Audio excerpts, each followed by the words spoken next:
Sana naririnig po ito ng lahat, ano?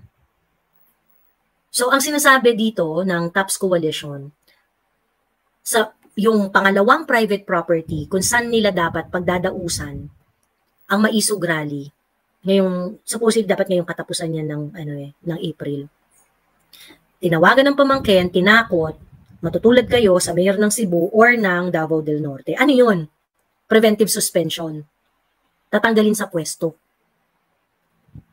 Kung itutuloy nyo daw yan, ituloy nyo somewhere else, but hindi sa Bulacan. Yun yung sinasabi. Diba? This is clear harassment.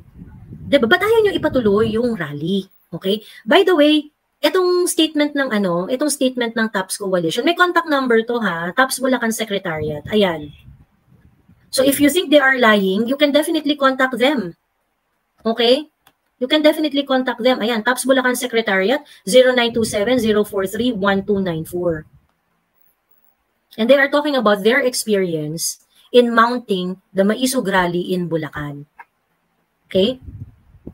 Taki na grabe to. Maliwanag na pagbabanta, pananakot at panghaharas ang pakay ng mga lalaking nakaitim sapagkat walang anumang pagkakakilanlan o legal na dokumentong ipinakita na mayroong mga naging paglabag sa paggamit ng pribadong lugar sa pagdadausan ng peace rally.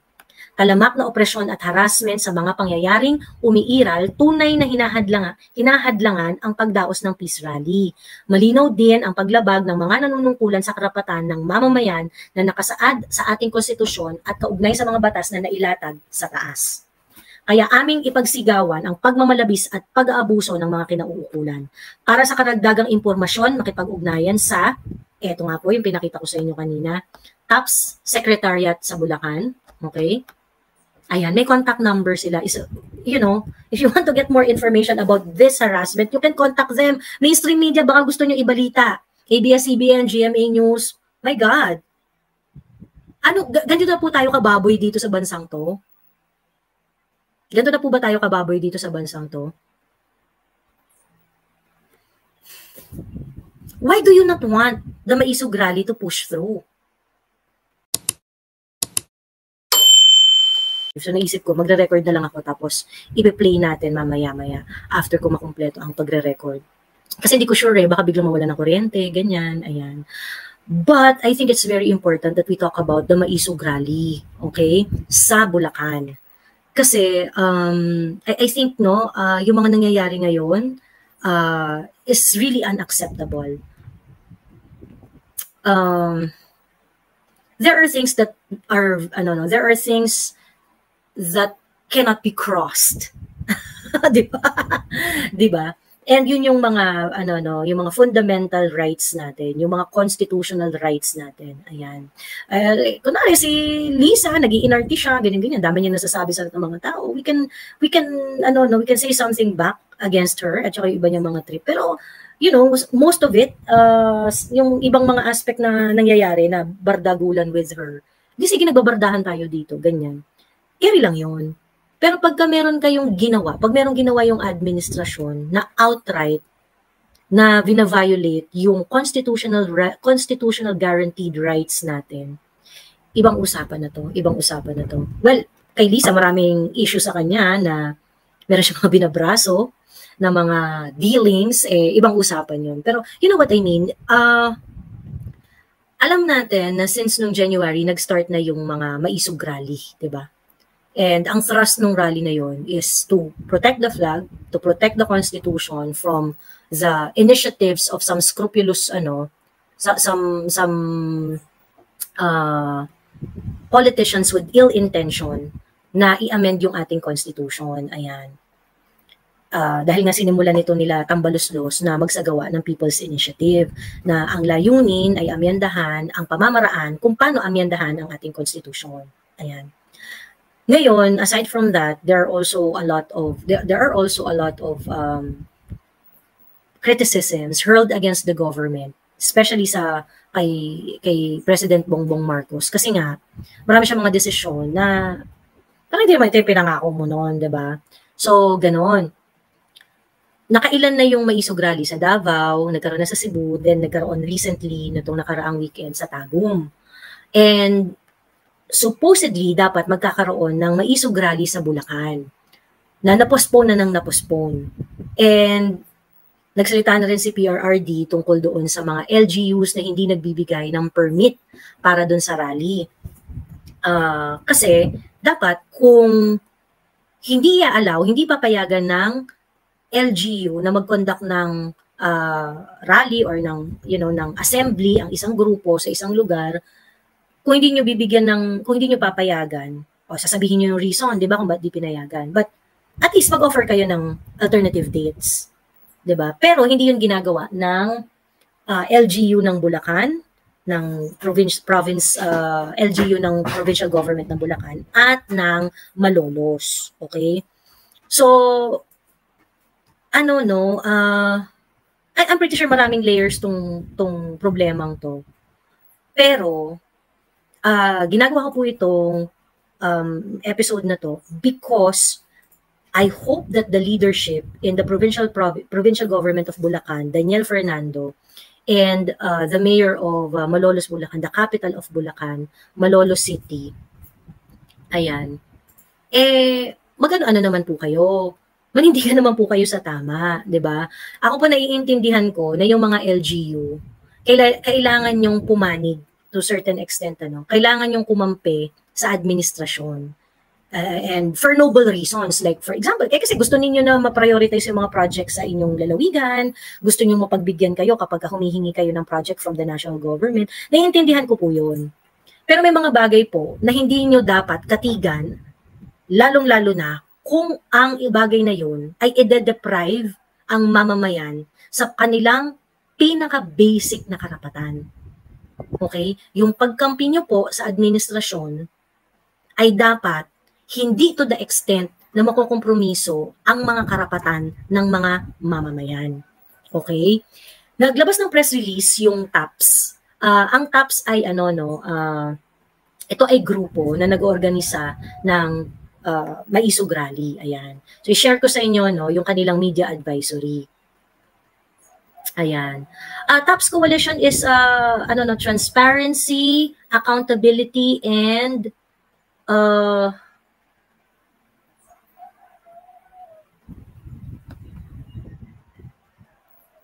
teka, double check ko lang para hindi ako magkamali. TAPS Coalition. Ayan.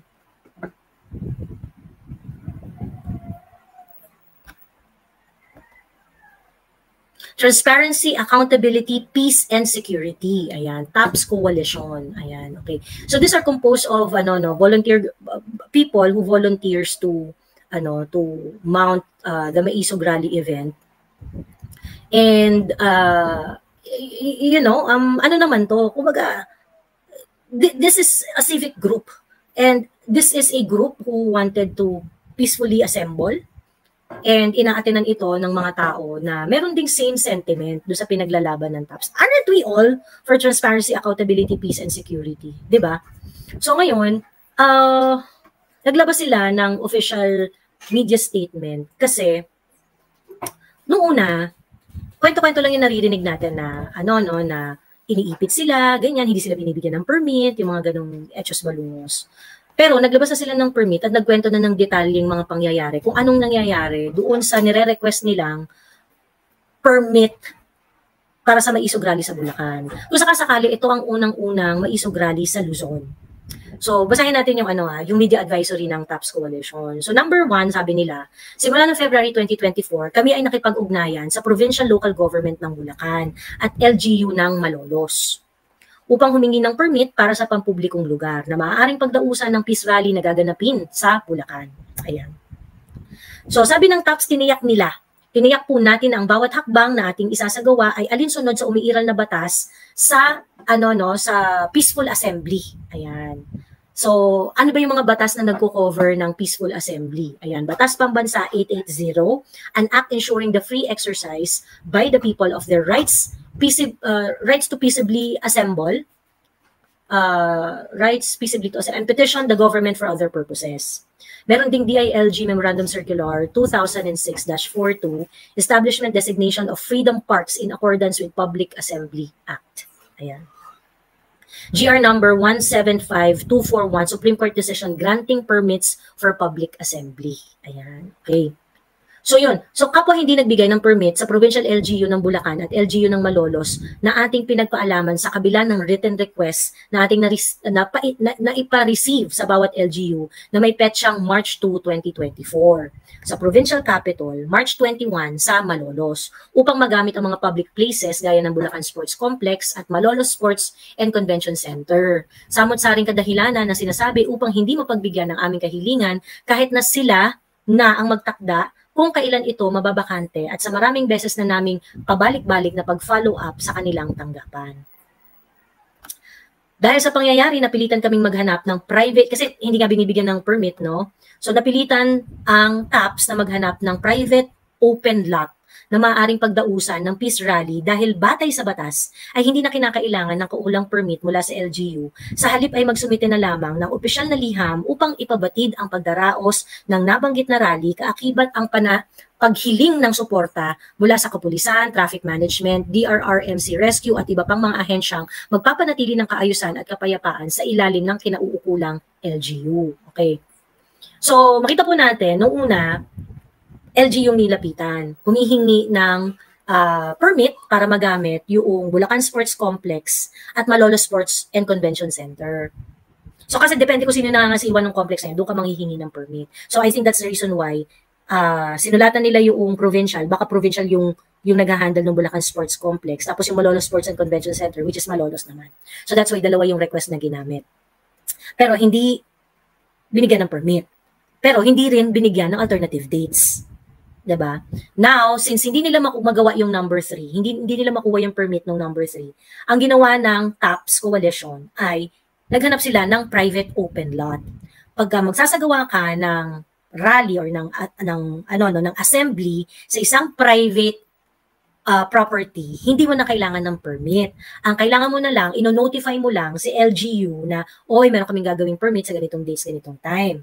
So, ministerial lang yun, susulatan mo lang, i-inform mo sila para magkaroon ng coordination, ma-ready nila yung kanilang mga, mga kapulisan, ma-ready nila yung mga rescue, ganyan-ganyan, para doon sa event na pagdadausan. Okay, now, it gets interesting. Kasi, ayon sa TAPS, okay? Teka.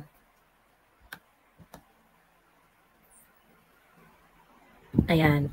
Ayon sa TAPS, bukod sa pakikipag-ugnayan sa mga LGU, ay nagsumiti din kami ng formal na komunikasyon sa Provincial Police Office, PNP ng Bulacan, upang ipabatid ang pakikipag-ugnayan ukol sa seguridad at kaayusan ng isinasagawang peace rally. Nilinaw namin na sa kanila na ang aming mga pagkilos ay batay sa umiiral na batas kung kaya't nakakatiyak na ang bawat pakikipag-ugnayan ay walang anumang nilaktawan. So, ang sinasabi dito ng TAPS is lahat ng proseso, lahat ng requirements para mag-conduct kami nito, whether kailangan namin ng permit ng LGU or whether doon sa fact na private property ang gagamitin, wala silang nilaktawan na kahit anong proseso. Yun. Agad lumiham sa pamunuan ng isang malawak na pribadong industrial park sa Malolos City na nagbigay ng positibong kasagutan sa aming kahilingan. Ngunit matapos ang aming pakikipag-ugnayan sa Malolos City LGU at Provincial PNP ng Bulacan, ay labis namin ikinagulat na binabawi ng may-ari ang kanilang pasya na ipagamit ang nabanggit na lugar sa pamamagitan ng isang board resolution ng kanilang kumpanya. Okay. So may nakausap na sila, private property sa isang industrial park sa may Bulacan. Umayag na yung private property owner. Pagkatapos, bigla nilang binawi, nagkaroon ng board resolution na binabawi yung nauna nilang pagpayag. Okay?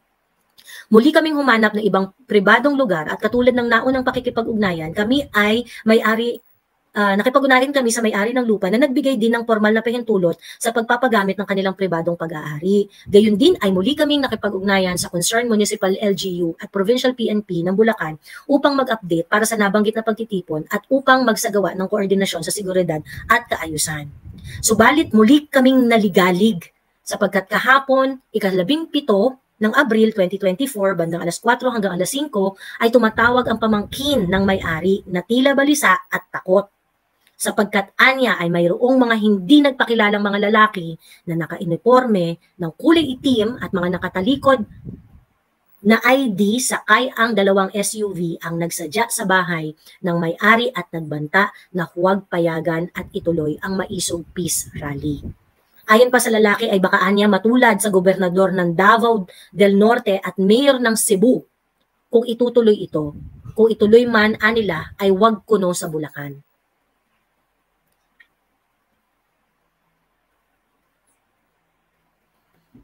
Sana naririnig po ito ng lahat, ano? So, ang sinasabi dito ng TAPS Coalition, sa yung pangalawang private property, kung saan nila dapat pagdadausan ang Maisog Rally, ngayong, supposedly dapat ngayong katapusan niya ng, ng April. Tinawagan ng pamangkin, tinakot, matutulad kayo sa mayor ng Cebu or ng Davao del Norte. Ano yun? Preventive suspension. Tatanggalin sa pwesto. Kung itutuloy nyo daw yan, ituloy nyo somewhere else, but hindi sa Bulacan. Yun yung sinasabi. Diba? This is clear harassment. Diba? Ba't ayaw nyo ipatuloy yung rally? Okay? By the way, itong statement ng itong statement ng TAPS Coalition, may contact number to ha, TAPS Bulacan Secretariat. Ayan. So if you think they are lying, you can definitely contact them. Okay? You can definitely contact them. Ayan, TAPS Bulacan Secretariat, 0927-043-1294.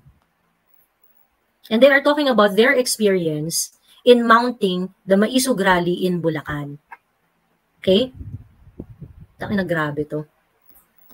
Maliwanag na pagbabanta, pananakot at panghaharas ang pakay ng mga lalaking nakaitim sapagkat walang anumang pagkakakilanlan o legal na dokumentong ipinakita na mayroong mga naging paglabag sa paggamit ng pribadong lugar sa pagdadausan ng peace rally. Talamak na opresyon at harassment sa mga pangyayaring umiiral, tunay na hinahadlangan ang pagdaos ng peace rally. Malinaw din ang paglabag ng mga nanunungkulan sa karapatan ng mamamayan na nakasaad sa ating konstitusyon at kaugnay sa mga batas na nailatag sa taas. Kaya aming ipagsigawan ang pagmamalabis at pag-aabuso ng mga kinauukulan. Para sa karagdagang impormasyon, makipag-ugnayan sa, eto nga po yung pinakita ko sa inyo kanina, TAPS Secretariat sa Bulacan. Okay? Ayan, may contact number sila. Is, you know, if you want to get more information about this harassment, you can contact them. Mainstream media, baka gusto nyo ibalita. ABS-CBN, GMA News. My God.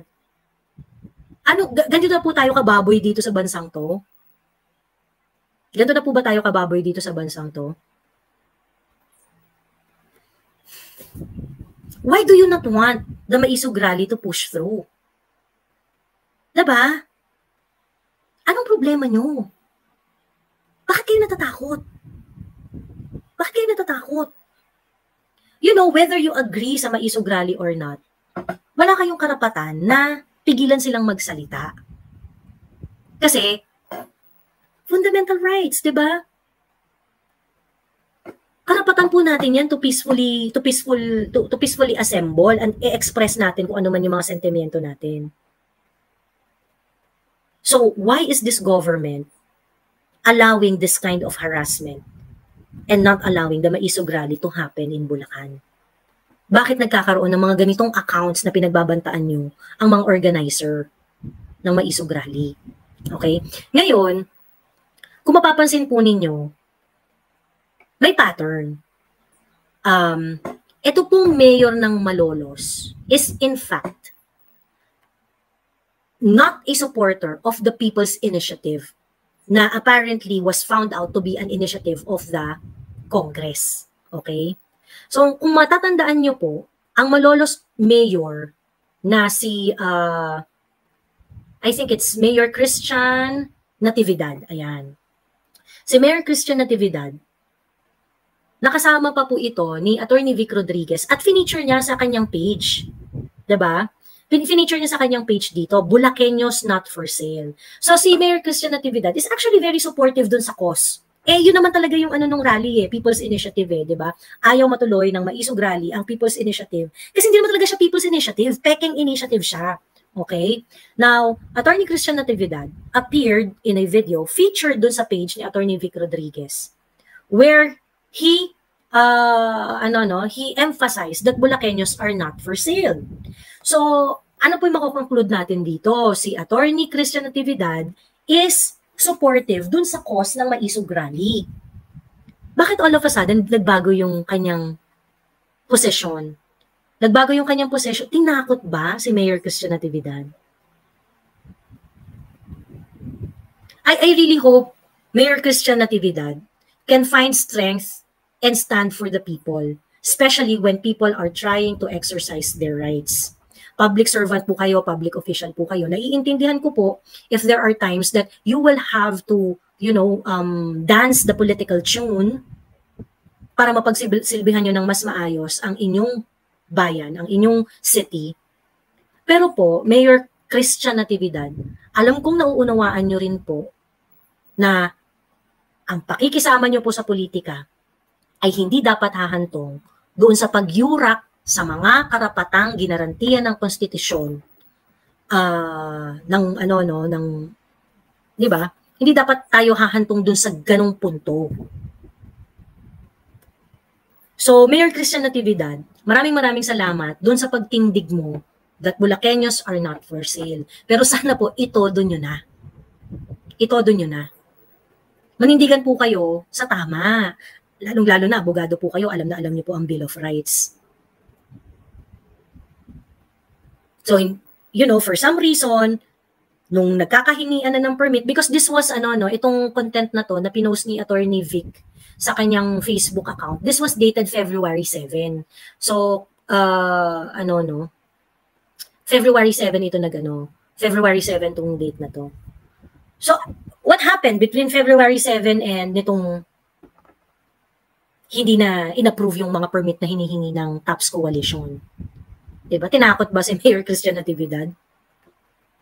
Kasi ba't bigla na lang siya magbabago ng stand? Bakit hindi na siya supportive all of a sudden? Diba? Ba't hindi na siya supportive all of a sudden? So yun, obvious na obvious kasi na merong mga nangyayari behind the scene. Ngayon na sinasabi ninyo na nag-i-encourage kasi na ibagsak ang gobyerno ang Maisog Rally. Actually, yung sa Tagum, nagsasalita si PRRD. Ang sinasabi ni PRRD, BBM, ang term mo, 6 na taon lang. Diba? May sumisigaw nga doon sa Tagum Maisog Rally na, kudeta. Shinakdown ni PRRD . Ano ba yan? Para kayong bata. Ang panawagan ni PRRD noon, ang term mo, 6 years lang. Makontento ka sa 6 years. Diba? Ang naging tenor po nung Maisog Rally nung nakaraan, aside doon sa mga usual na mga advocacies na isinisigaw nila, Attorney Glenn Chong, nila Attorney Vic, Attorney Harry Roque, at yung iba pang mga speakers. Diba? Hindi na kayo agree doon sa mga sinasabi. But your agreement to the cause of Maisog is irrelevant.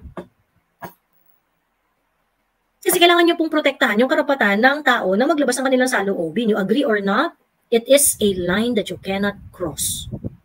Hindi nyo po pwedeng patahimikin lang yung mga taong hindi nyo feel. Okay?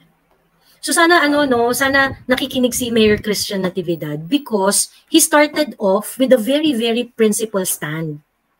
And ipakita rin natin yung suporta natin kay Mayor Christian Natividad na kung itindig po kayo para sa mga tao, suportado po kayo ng tao. Diba? Suportado po kayo ng tao. Payagan nyo po ang Maisog Rally na mangyari at nang makita nyo po kung at marinig kung ano ba talaga ang boses ng tao. Okay? Ayan. So ngayon, gusto ko lang to i-emphasize, kasi grabe to eh. Biruin ninyo, nilapitan, yung sa industrial park, umuo na sila. Sa private property na to Yung sa private property, 2 beses silang may nakuha na napauo. Na, sige, ito pwede nyo gamitin, ganyan. Nung naki-coordinate na sa police, biglang nagbago na naman ng desisyon. Yung sa industrial park, nag-issue ng board resolution na, binabawi na namin. Pagkatapos yung another private property, tinakot yung pamangkin. Diba? Ano to? Ano po ito? Ayan.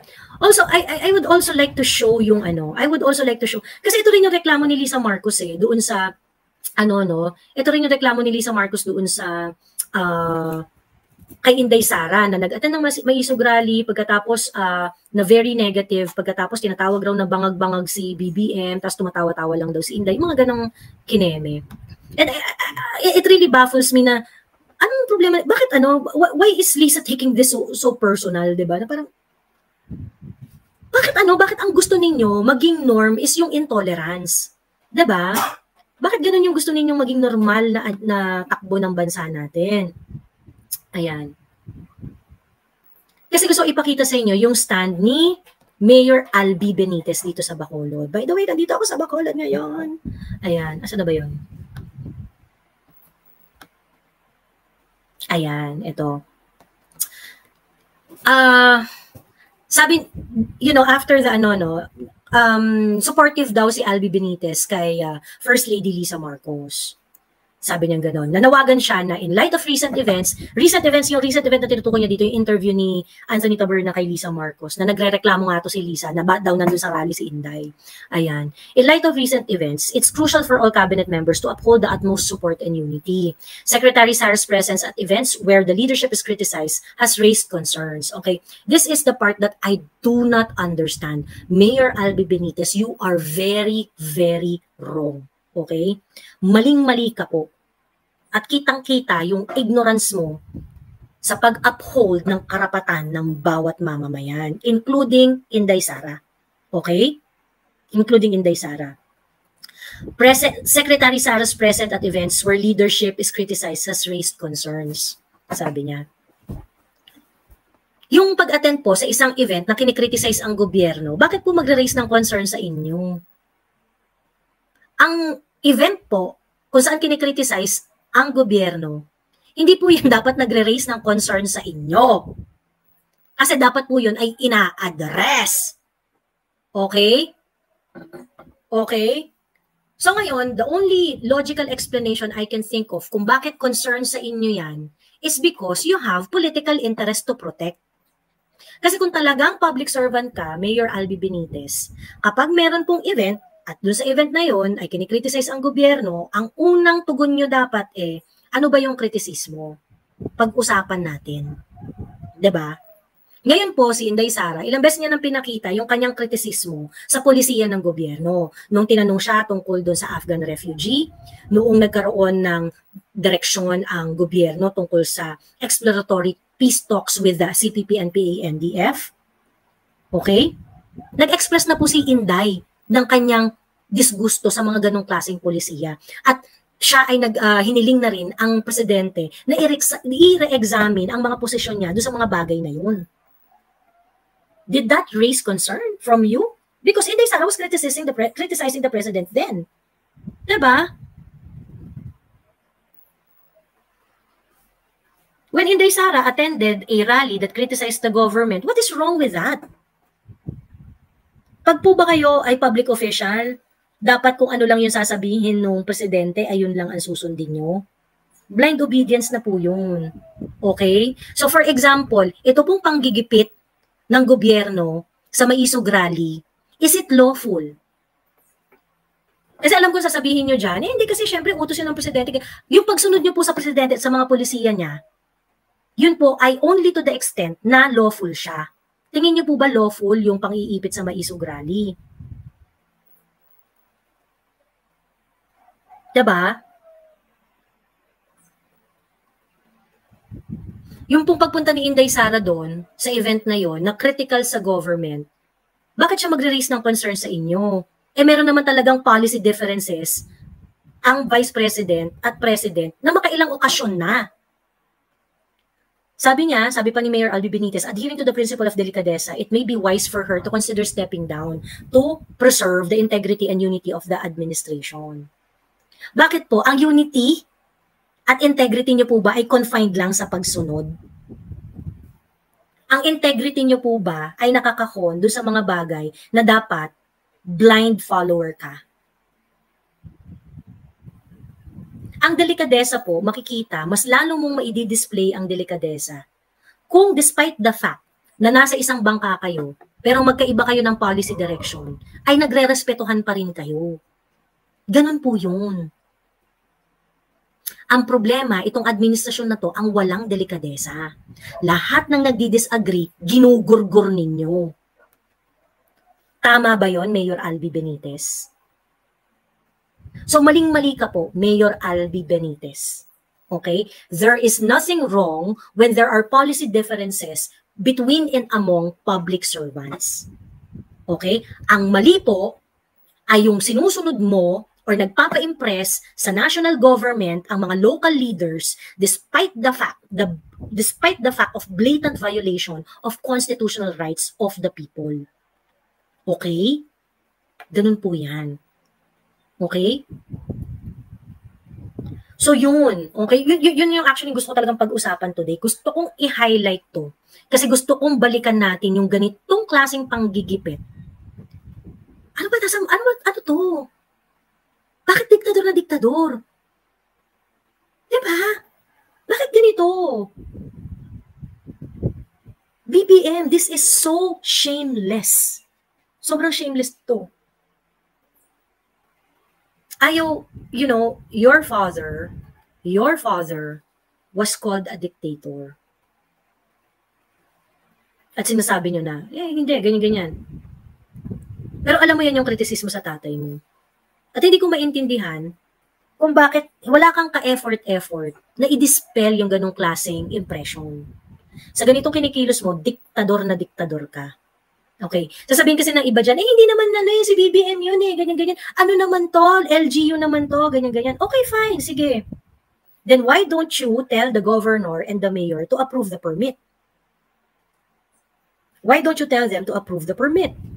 Like I said earlier, itong mga local government officials, to a certain extent, kailangan niyang mag-yield sa national politics. Because, you know, they want to get budget, they want to get projects, because they have specific agenda for their constituents that they want to fulfill. And, you know, sa totoo lang, hindi ko minamasama yun, no? Hindi ko minamasama yun. That's politics, di ba? Kung kunwari, gusto mong makapagpatayo ng ospital, at kung ang kapalit nito ay magbigay ka ng suporta sa current administration, di ba? Kung makikinabang nun yung mga constituents mo sa probinsya mo or dun sa bayan mo, you have to do that. But like I said, yung pong paghimod nyo ng puwet sa national government should not be to the extent na i-violate ninyo ang mga basic rights, basic constitutional rights ng mamamayan. Dahil pagka ganun ang ginawa ninyo, diktador kayo. Okay? Wala kayong respeto sa mamamayan, wala kayong respeto sa mga bumoto sa inyo. And perhaps the reason why you're doing it is because you are selfish. You're not really for the people. Because alam niyo dapat bilang public servant, ang unang-unang yung poprotektahan ay yung fundamental rights ng mga tao. Diba? Hayaan nyo kami na mag-organize at magpahayag ng damdamin namin. Huwag nyong pigilan. Ayan. Pakikalat po ito, dapat malaman ng mas maraming tao na ganito ang ginagawa nila sa Bulacan. Ayun lang. Anyway, that's it, Pansit, for today. Ayan, sana makapag-live ako bukas, no? Ayan, pero in the meantime, eto muna tayo. Pagkatapos, usap-usap tayo next time pag nakapag-live ulit. Babalik naman ako ng Bulacan na ako this week. So, pati yung mga t-shirt, no, na mga nakapag-order, message ako ulit kung gusto niyo mag-order ng t-shirt. Yung mga nakapag-order na ng t-shirt sa akin, Thursday ko next week, i-ship yung mga t-shirt ninyo. So, see you next time at maraming salamat.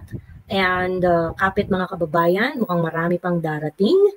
Kausapin yung mga pamilya ninyo, kaibigan ninyo, mga kakilala, katrabaho.